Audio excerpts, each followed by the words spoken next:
وحلمنا اللي جاي من المنصورة وفريق لوبرا.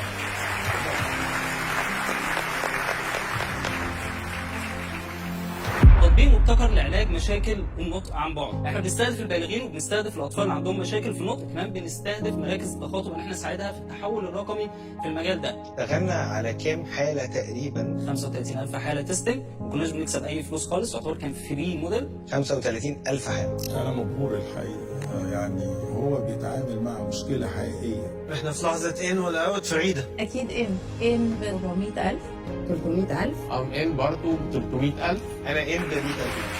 مبروك.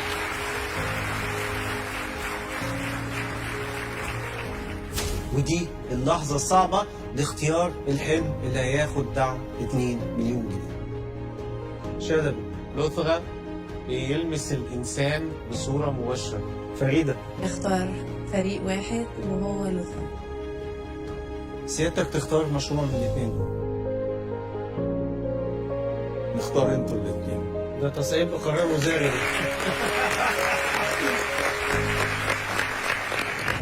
عملنا تطبيق لغه، تطبيق بيعالج مشاكل النطق باستبدال الاخصائي، بيعملها بالذكاء الاصطناعي. التطبيق ده عارف يساعد اكتر من 58,000 شخص في حوالي 84 دوله. نقدر ان احنا نحسن الذكاء الاصطناعي بتاعنا، نقدر نسوق للمشروع، ونقدر نساعد بحلول 2025 اكتر من 100,000 شخص نغير حياته. ساعدونا ندي لكل صوت القصه اللي يستاهلها. شكرا. سؤال دكتور احمد شلبي. لو صحينا بكرة لقينا شركة من دول عملت حاجة زي كده وقررت إنها تتيحها بسعر رمزي كنوع من السبورت. أنت عارف في شركات كتيرة من دي عندهم بند تبرعات قوي جدا، المسؤولية المجتمعية، وعملوا كوربريت سوشيال ريسبونسابيلتي أو مسؤولية مجتمعية، وبوظوا لكم الفكرة خالص. هتعملوا إيه؟ عشان كده بحثنا ولقينا ان جوجل فعلا حاولت. كانت في اليوم بتحاول تجمع 12,000 ريكورد، والريسيرشرز اللي هم شغالين معانا كادفايزرز من جوجل ذات نفسهم قالوا لنا محاولاتهم فشلت بسبب انه ما عندهمش الداتا الكافيه والمجموعه الكافيه من الناس اللي عندهم مشاكل اللي تطوعوا عشان يستخدموا منتجاتهم او يقدموا صوتهم. لكن تطبيقنا هو منصه بتساعد الناس تتعالج، كمان اقدر اخد منه داتا الناس اللي عندها مشاكل في الصوت. جوجل حاولت انها تخلي في البرودكتس بتاعتها قدره انها تتعرف اللي عنده مشكله في النطق، ولكن قرروا انهم يعملوا كولابريشن معانا على ريسيرش بيبر احنا شغالين فعليا معاهم، برافو عليك. ونقدر نوصل بيها ان احنا نخلي كل منتج في العالم في سبيتش ريكوجنيشن اكسسبل اللي عندهم مشكله في النطق. برافو عليك. دولة الرئيس.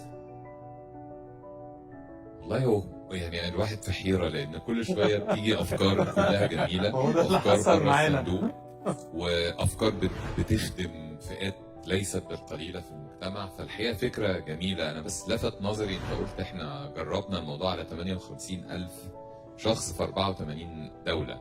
يعني الابلكيشن ده قابل للتطبيق على أي لغة؟ احنا حاليا مركزين على اللغه العربيه، ولكن مجرد ان احنا نجيب اخصائي في اللغه اللي نحبها، ناخد الكونتنت ونبدا ننشره ابلود وندبلوي على اي بلد. دلوقتي لغه تفرق في الدوله بتاعتك باللغه بتاعتك، لغه بسهوله لانه سوفت وير. وصاحب التطبيق يا فندم كان عنده المشكلة دي وتعالج بيها. اهلا وسهلا. تطبيق لغه هو كان من معاناه شخصيه. انا لما كنت واقف قدام ناس كنت للاسف ما بقدرش اقدم نفسي ولا بقدر اتكلم. يعني كان حالتي كان هو السلام عليكم، كان بطريقه شبيهه لذلك.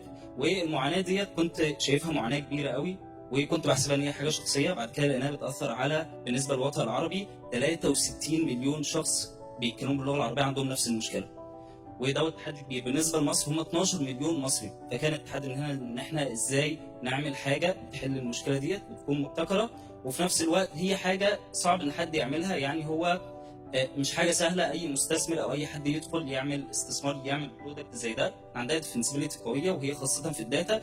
ده اللي خلى شركات عالميه بالفعل معاها مليارات الدولارات ان هي في النهايه تتعاون معانا ان احنا نطور البرودكت ده.